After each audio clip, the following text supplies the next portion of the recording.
I feel so bad. Go. Yes, good day, everyone. Thank you so much for tuning in to the Last Stop Cafe here at enlightenradio.org with your 60-footed philosopher and host, Mr. John Case. And as always, with us, the handsome and incredibly attractive, and we're so lucky to have him here All because he right. makes us look good. It's Hey, Mr. James Boyd is with good us. morning. Good Thank morning, God. everyone. So that's a good thing. And Welcome. I'm Mike Cuccherini. I thank you for tuning in. I thank you for dropping by wherever you are. And remember now, you're here. So after this, there's really no place to go next. Watch out for the back porch. Yes, exactly. You get Yeah, stuck don't. right off of it, It and I has. can't I There's no can't say you're bottom. gonna end up in purgatory, but it's a long fall. That's all I'm We saying. don't know how It's a it is. long fall. I just want to say congratulations to Terry McClellan, the T-Mac, the scary Terry, the awesome wide receiver for the Washington Commanders who got his third contract done. And he is a big piece to this puzzle. It's a $96 million contract for 3 years. God bless him. He deserves every penny. He's been under, I don't know how many, 6 different offensive coordinators, 5 different head coaches, and he's still consistently 1,000 yards, 1,000 yards, 1,000 yards, every year. He does the same damn thing every year. He busts ass. And he's a true consummate professional. He really is. And he's a good man. He's a good man. He's a quality man. And what I'm saying, when I say that I'm excited about I'm not just excited for him, I'm excited for the team because there's an element of leadership even into this preseason that was I didn't even think JP Finley put it mark on it a little bit on Channel 4 and on his radio show on JFK was saying there's an element of spark that was missing. And when you have that spark, when it comes back, there's a certain rhythm that everybody else gets into. It pumps them up. They're ready to do their job. But oh my God, Terry's here and he's working out and we're all let's go. The guys are like, let's go. They have a better attitude. They know that this is for something. And I think I'll give Dan Quinn a lot of credit for rearranging or rebuilding the culture in Washington. And the culture is I want to win. I don't want just asses in the seats. I want asses in the seats to see me win football games. And I think will they? I don't know. The NFL is catch as catch can sometimes. You just don't know who's going to catch fire. It might be Tampa Bay. Who knows? It might be Detroit again this year. Look out for them to be good. But one thing I wouldn't do if I was anybody in the NFL or the NFC, don't sleep on the Minnesota Vikings. Watch out. That's my odds on favorite to make it to the NFC Championship. I could be wrong. I don't know, but maybe I'm not. I don't know. And the other thing, too, some sad news to report that we were talking about earlier that I thought uh, James could probably lend us his incredible experience and voice on this. We have continuing an opioid epidemic in this country. It hasn't subsided. In fact, it's gotten worse. We're to a certain extent. We know this because a report came out of the Washington Post. Jim Irsay Jr., the owner of the Indianapolis Colts, who passed away in May. I think it was reported that he passed away from natural causes. Well, the reality is he was a lifelong drug addict and he fell off the wagon. And with I think there was ketamine and opioids involved in his death, and everybody's pretty sure he overdosed. So it's unfortunate for his family.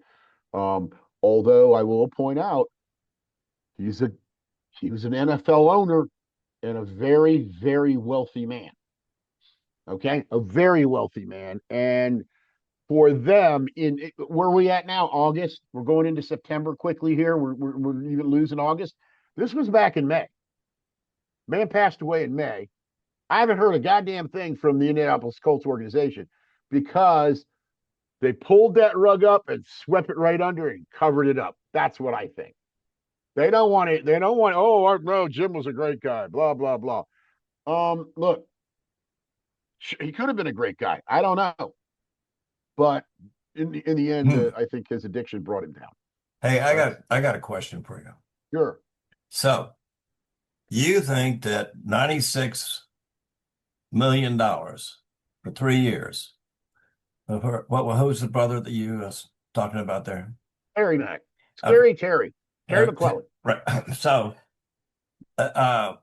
well, so if he's worth 96 million for 3 years, so that's about 30 million a year, right? 33.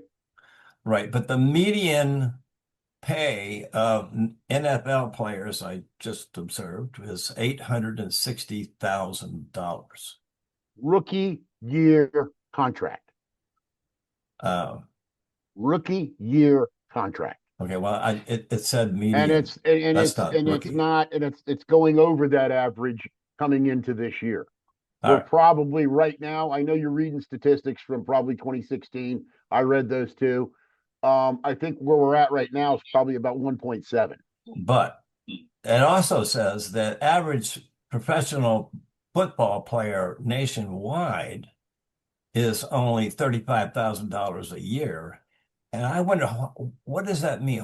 How big is the professional football playing I would universe I would outside of NFL? okay, Yeah. I would pull back from that and say, okay, you took the numbers from the United Football League, the one in which Dwayne the Rock Johnson owns a stake in. You took the numbers from that league and probably fudged it into our league, and then you got this lower average. Uh, would I be shocked to find out that the UFL doesn't pay NFL salary type at that level? No, I'm not shocked at all. There's a kid that plays for Texas. I believe he's one of the Manning boys. He's Eli's son, Arch. Arch Manning is playing QB for the Texas Longhorns. Last year, Arch Manning was reported to have made $650 million. Yeah. That doesn't sound right, so I looked into it, and really, he made about 60,000 on one deal, and he made about 140,000 on another deal. Hey, These but are you know, let NIL me deals. interject something. Can I Yes, interject sir. Go something, ahead. Michael? And then you can Yep. pick it right back up, Mike. I'm gonna do this Yep. real quick. Please. The hijacker, the one that hijacks your brain and your system, cares nothing about money, nor does he or she knows anything about money. And I'm using that in a metaphorical term because I'm talking about opioid addiction.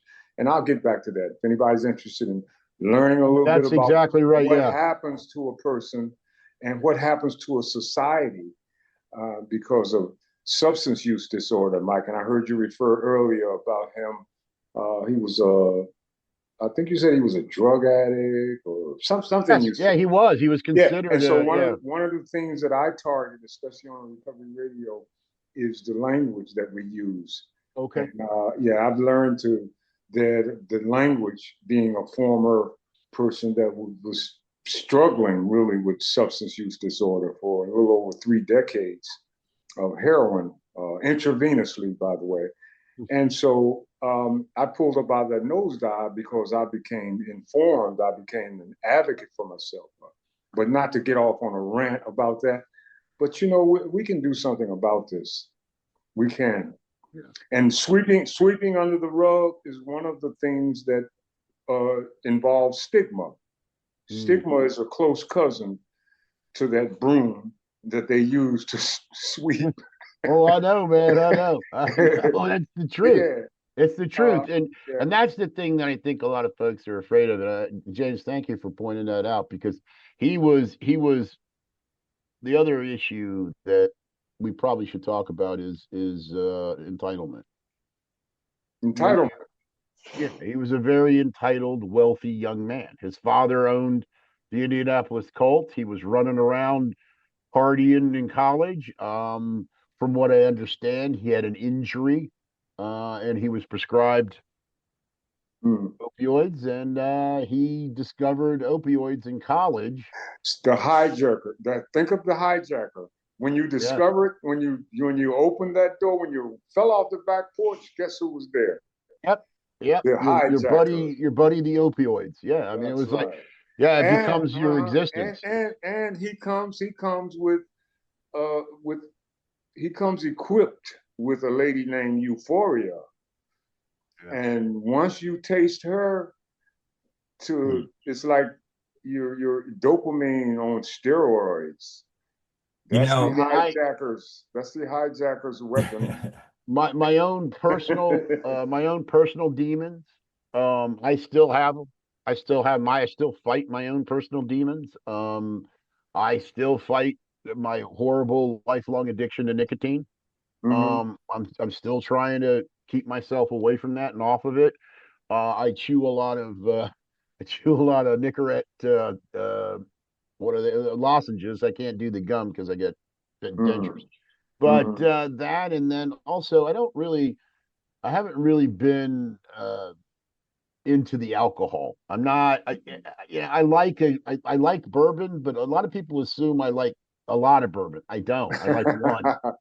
I like Good point, one. I'm Mike. good with one. Good Okay, point. I'm okay Good with point. that, and I'll Good sip point. it, and I don't really because I like the flavor and I like the taste. Good point. But above and beyond that, I do think there are certain triggers, if you will, for certain people that they get past a certain point and then that's kind of it. They open that door again, man.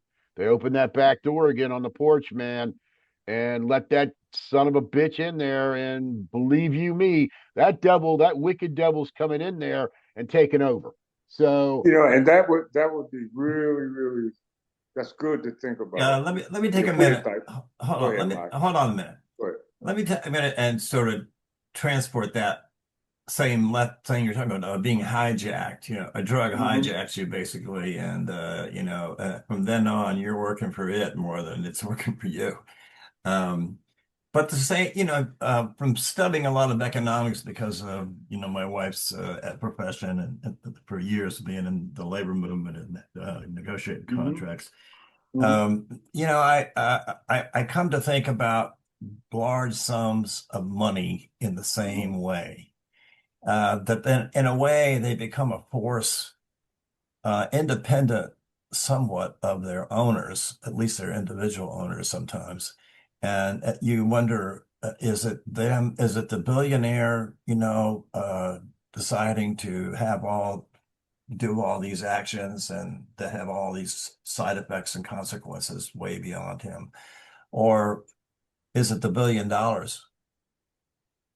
telling them in lots of subtle and institutional ways, hey, this is where I get to grow.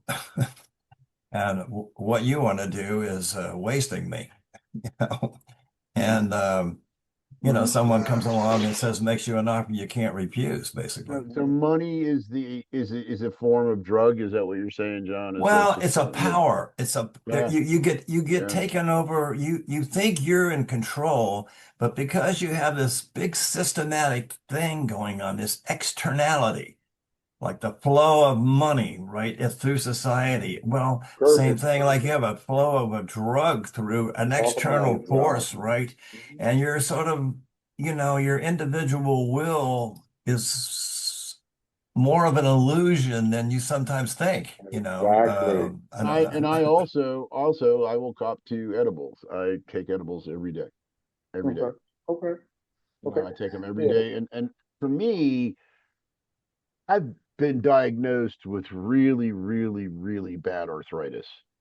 And Hmm. I'm 62 years old. I haven't made the best decisions. I was very physical in my younger days. I could move quick, and I was really strong, and I had played a lot of sports and a lot of injuries over the years. I never I think I took opioids once for an injury, and then again after a surgery, and for some reason, it made me sick.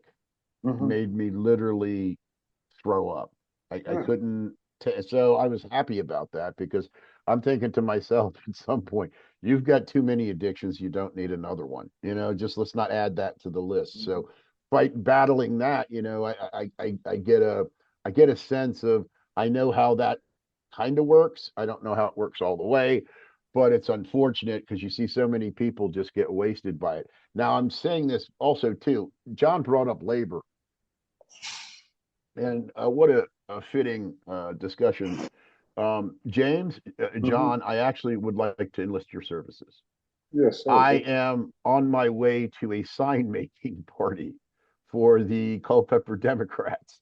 And we want to Yeah. make signs. We want to make signs that say something relevant about union. I thought of just making it say union today, union tomorrow, union forever, something along those lines. And then I thought, let's be a little bit more creative and say something. Let's take something from the past and make it future. We used to say when Clinton was running, we said it's the economy, stupid. Remember that? Mhm. Yeah, that was Carville's. Jim Carville, that was his Mhm. big thing. It was the economy, stupid. Well, it's easy for us to sit here and say it's the billionaires, stupid. It's Carvel, stupid. No, Hey, I got an So, answer so, for you. If you ask you him can what, say anything you want about so him. well, Don't I have ever a, say anything about LSU, or he will find you and okay. strangle you. No, I have a suggestion. Skip all that other stuff about union forever. Just say higher wages now. higher Period. wages now. Higher Yeah, wages now. there's a Mhm. different way to say that too, and I think you agreed with me a long time ago when we were And talking about this. I and said, "What about a maximum wage?" and You Nah. keep talking about minimum wage, minimum wage, minimum wage. Bullshit. It's in the language. Maximum wage, you son of a bitch. so Most poor people, maximum they wage. don't care if the most poor people do not care if the rich people have more as long as they don't have to starve for it. Right, Okay. right. Yeah, I yeah, mean, I've learned that for many years. Okay, like yeah. you tell people, yes, the inequality in society is blatant everywhere, but when do people really more? There's always 20% of the people that see it all and see it all and see it all, and they're always active against it. But 80% of the people, they'll notice it when shit they can't buy something anymore. Okay, but it ain't there. Evolution. And Evolutionary. then, oh, your wealth is not just you rewarding yourself. It's taken away from me and my ability to live. And so that's that. And then now it's true that in some countries, if things get bad enough, Hmm. people decide to take the oppressor out and cut his head off. Okay. And then, yeah, you got to figure out something else to do. But I don't Hey, know where we're at John, that. a few If words, you do few that words. to Bezos, then it's just going to be he's going to look like a bowling ball. Just Well, stick your thing, put th- I don't know put what you three do holes with. in there and just I mean, let's there's not skip over his Bezos, main and then thing. Back with there's the empire of his company. I mean, they're who? really kind of, Amazon. yeah. I mean, Okay, I think you have Amazon. to nationalize or at least do, you'd have to, yeah, you'd have to Amazon's do it. into everything, James. They're into Hmm. If you everything. don't, Amazon's going to absorb the post office completely. Or Hmm. the Uh, Borg Well, collection. that's what I don't know. I Pac-Man. don't know if you know about the That's Borg what from Star Pac-Man Trek. does. Pac-Man does. That's what he does. Pac-Man. So don't. He's doing what he's supposed to do. Like alcohol. Alcohol does what it's supposed to do. Anyway, Substance. I just don't know where when you got $90 million is a fair deal.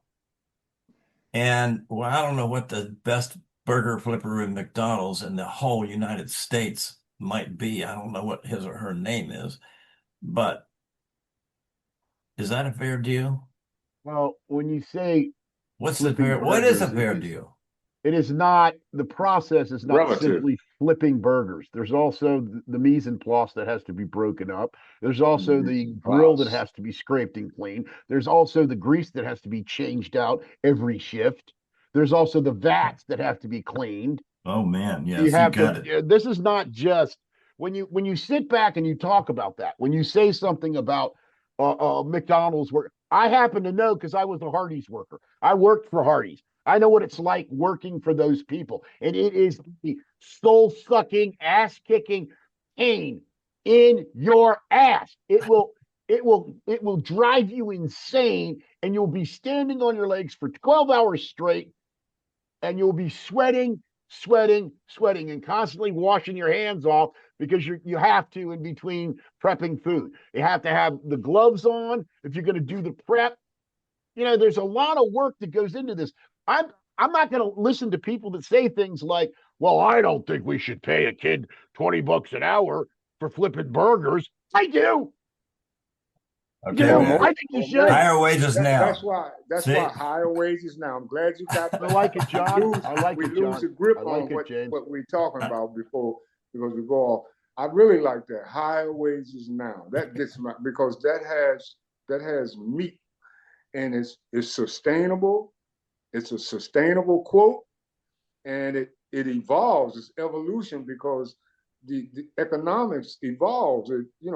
Wages. We need higher wages, and we need them now. The debilitating drug of gradualism, is killing us. And We have those said, as so I have yeah, talked to make John a before. sign. I get that. That's my vote. Higher wages. That's what I'm now. saying, James. As I talked to John before about these kind of things, Yeah, I'm telling you right now. Bernie is here with us. I'm telling you right now. This is the way to go. You see these billionaires. You got 5 people controlling 90% of the economy. That's wrong. That's just wrong. Yeah. So when you're cleaning that place and flipping those burgers and making that food, because my dad, I took him to Hardee's yesterday. No, Burger King. Oh, Burger King. And they had 3 people working. Yeah. They had 3 people working, and one person came out of the bathroom, and her eyes looked like my eyes in this picture that you see behind me. And she had nobody was at the cash register. The person who was the manager, I guess, she was doing the window cash register, watching the store. Anyway, so it was really, really messed up. But that is messed up. Once my father got his food, it was he was really satisfied, right? He got what he paid for. But getting to the good food, there was a lot of moving parts back there. Now the girl came out of and I didn't see her wash her hands at all. Now maybe she washed them in the back, but as soon as she came out, she grabbed a broom and got some dirt up off, no gloves. But she was the one, to her credit, she was taking the orders. But my father noticed her eyes were dilated. Yeah. And him and my father said, my people. He said, but I know what she's back there doing. She's back there, look at her eyes. Her eyes look like she's popping out her head. But, they trying to live. They need some more people to work in here. Nobody's getting paid. Yeah, they don't want to pay. They're paying for a skeleton crew before they'll pay for a full crew. Yeah, that's right. You can't live. How do you live on those on 725? Well, here's something I developed, James, over my years of traveling and eating this kind of food, which brought me up to almost 400 pounds a long time ago. John remembers. Here's the thing. I would go into one of these places, as James was saying, and I would look to see if there were people that were in, say, their 40s, working behind the counter, and because then I'd feel comfortable. If there were people back then, I mean, back then in my 20s or whatever, in my early 30s, if I'm traveling, I didn't want people my age. I wanted older people working because they needed that job. That was important to them to do it right. Let me ask you another question, Mike. Does the pay of professional ball players around the world? I assume that maybe the U.S. makes the most, but do they? I mean, and do other countries finance sports? I think you'd have to differently. I think you have to look into the highest echelon of soccer.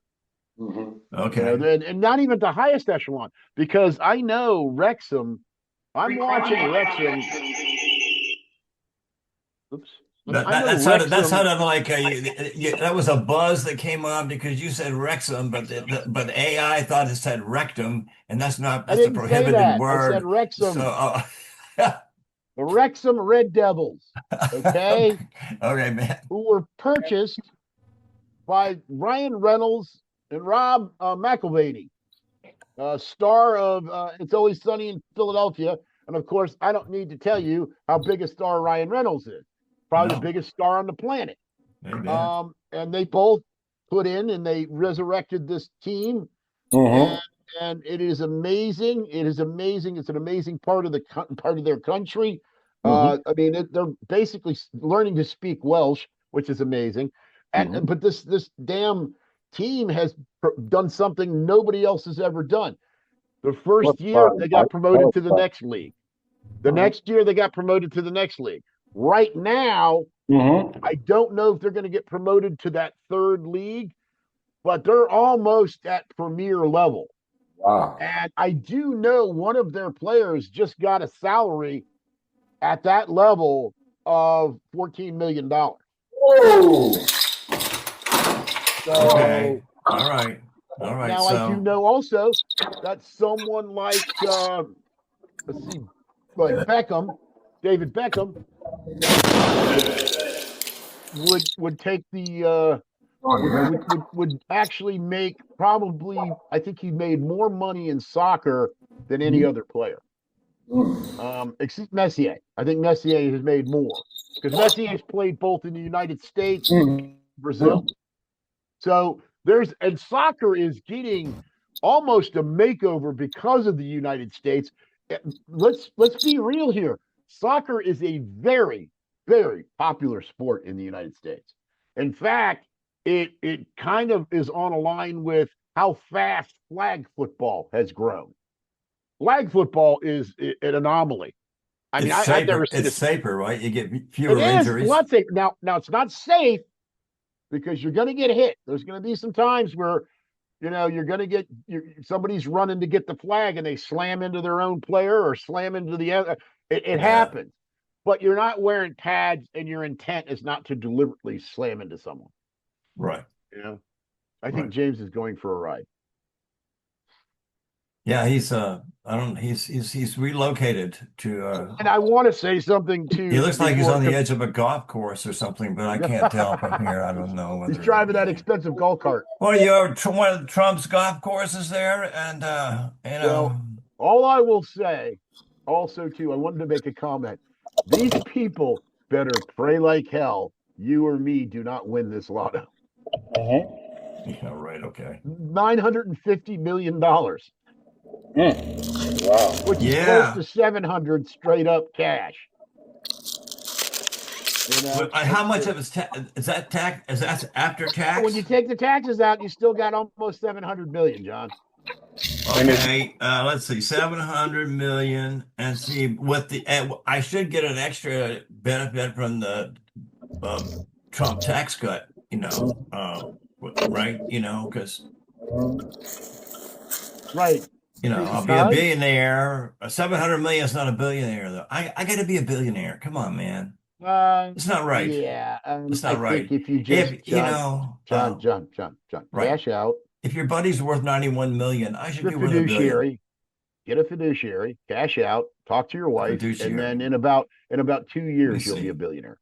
You won't have to do anything. I found a fiduciary. Okay. So. You found a douchiary. A douche. Oh, shit. Look at that. Found a douchiary.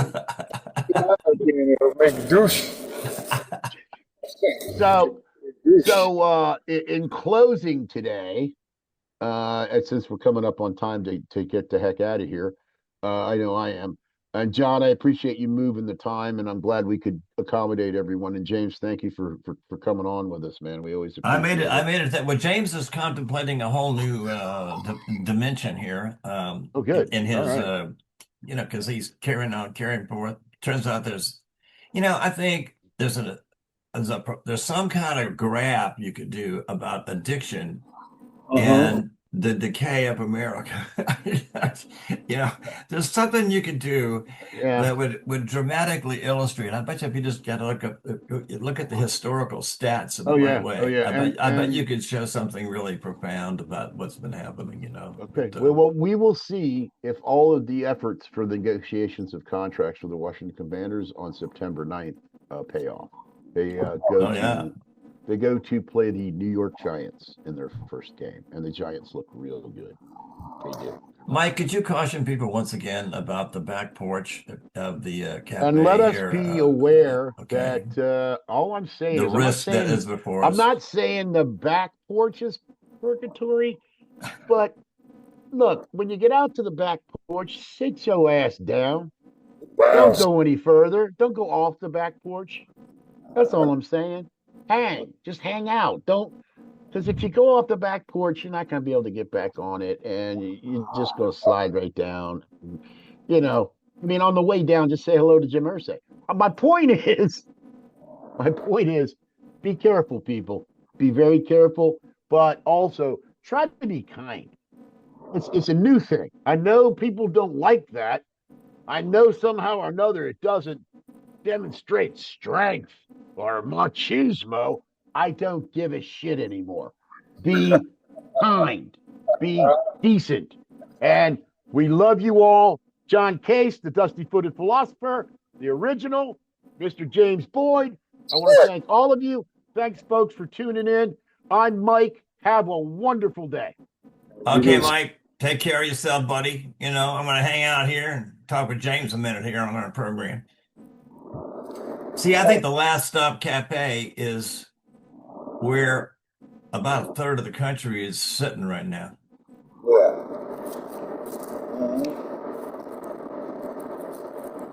Because there's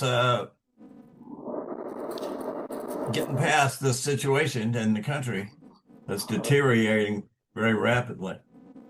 Yes, definitely. Is there's no, you're there, and there's no going back. Yeah. And that's a problem because that porch outside that looks fucking grim. I wonder how many bodies are down below. Well, we're going to have to find out, because I think we're going to be left with nowhere to go and but forward, and so the abyss awaits. Yeah, the great abyss. And you know, at least for this country, I don't know. A lot of people have been in an abyss for quite a while. So, and I think that's what the addiction thing shows. You know, is that the pain relief. You know, it's just you know, for years it was just religion. Yeah, but you know what? There's a new place. And now you got dope in case the religion's not working. So we need the recovery cafe. So people, once they leave the last cafe, yeah, you got to be healthy enough to be able to get your mind focused on science. To get in the door. Because you can't, if you're sick and you're starving, or you ain't got any money, or that no place to live, or you know, you're, you know, what you did have, you have less today than you had yesterday. You know, I mean, if you're in that kind of syndrome, there's no way to get back, except to it's just the turnaround's going to be it's going to be rough. And it is rough right now. And that's why I'm saying this is so important, what Governor Pritzker said, and the stance that he has taken in the Trump's threat to go in and occupy Chicago and start shooting people. What about Finland? What are they trying to take over another country, and they got somebody in there that's planning some kind of nefarious. Oh, Finland? Haven't heard. Is that a new one? I didn't hear that. What's that? Yeah. Some people that's working for the Trump organization were discovered trying to drive a wedge between these two islands over there, Finland and Russia, or Finland and what's the other one? They're right next to Sweden and Norway and. Well, one of those two. Lithuania, Estonia. They're all along the Baltic Sea there, right? That's where all those little republics used to be. And I guess part of Germany and part of the Trump administration. You know. Yeah, well, I'm sure I mean, they're like the Corleone organization. They want to get paid. It's just the Trump organization. There's no. Yeah, I mean, when he starts to administer stuff, it's usually to eviscerate. So the Trump organization, and now the country is using language like his stuff, Like, Yeah, oh, yeah. He's not the United States. They're going to rename it the Trump Republic. mhm. Why That's why not? he's headed. That's what he's requested. Yeah, right. Yeah. So How does he get all these people wound up into this friggin' movement, man? And why are these billionaires thinking they're going to make money out of this in the end? I mean, are they dreaming that they're going to impose some kind of mafia-like order over the whole effing world? Really? yes and yes, I don't think so. yes and there's no playbook.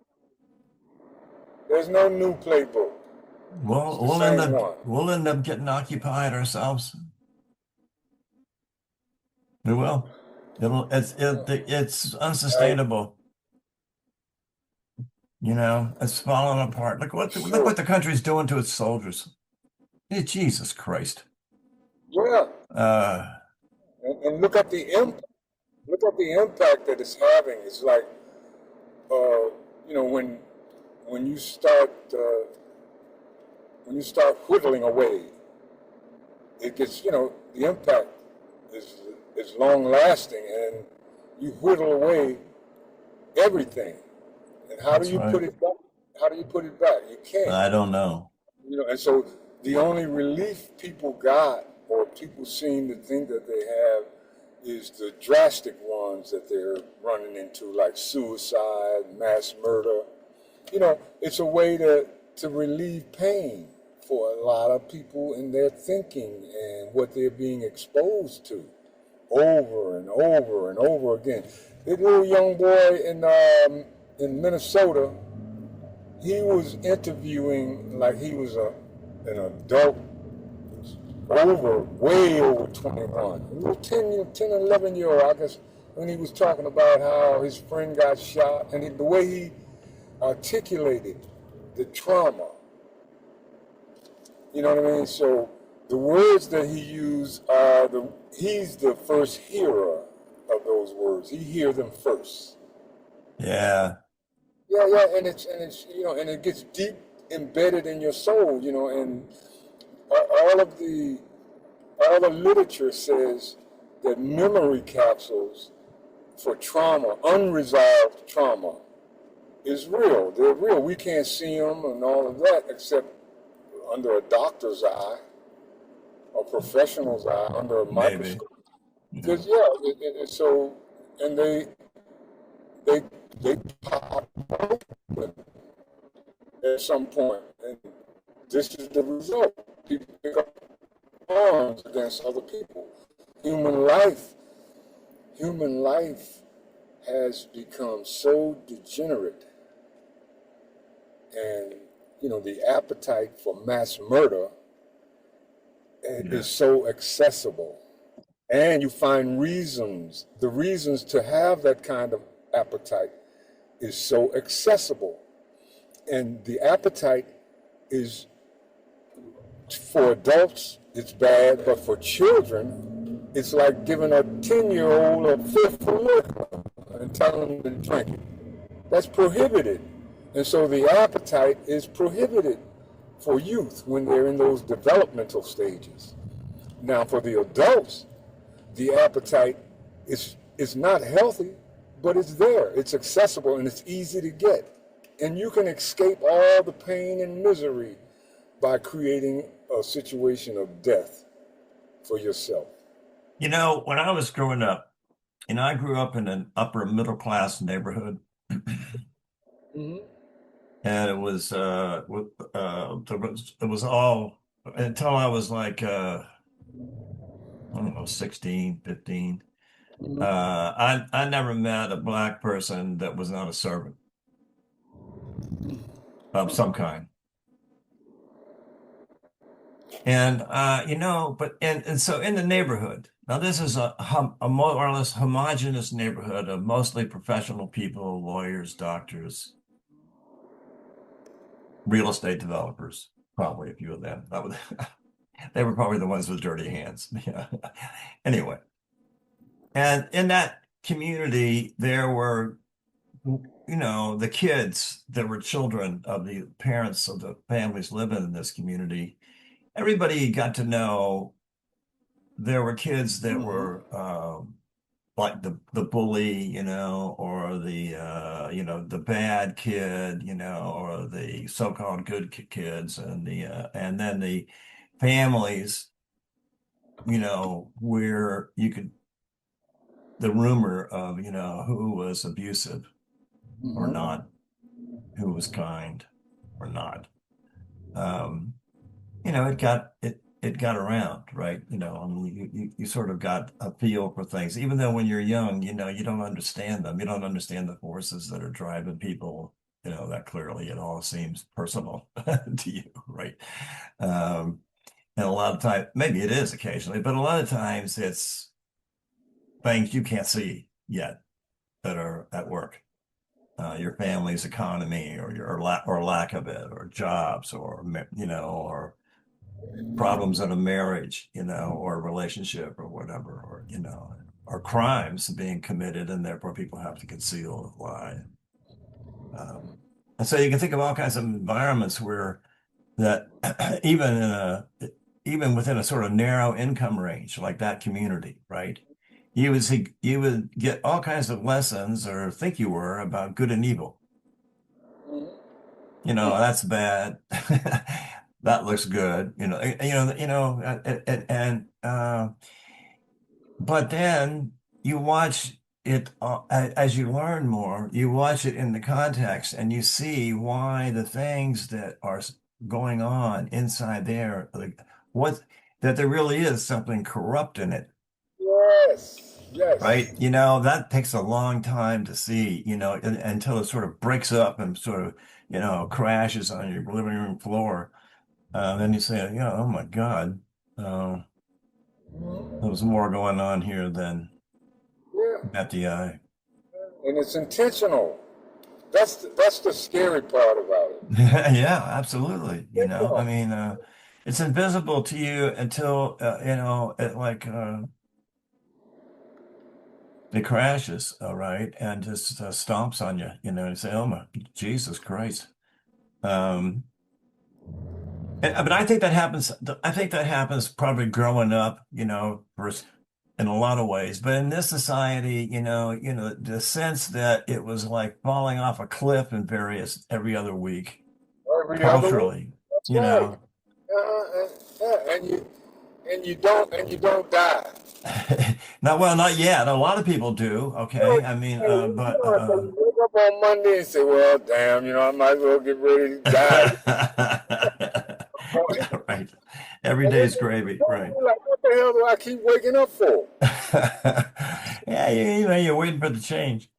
I got to figure out how to fix this. And Yeah, so what well, Vix, you want to Jesus. try to come You out know, I think Vix is mostly, you know, evolution. Doesn't evolution sort of teach that that fixing is mostly adapting? adapting. You know, well, you know, we need to not fall into that particular hole again, folks. Okay.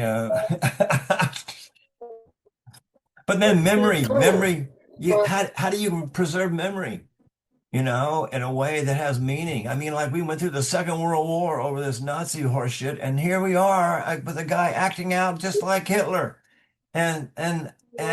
But the memory is of the you turn unbelievable around and cost. say,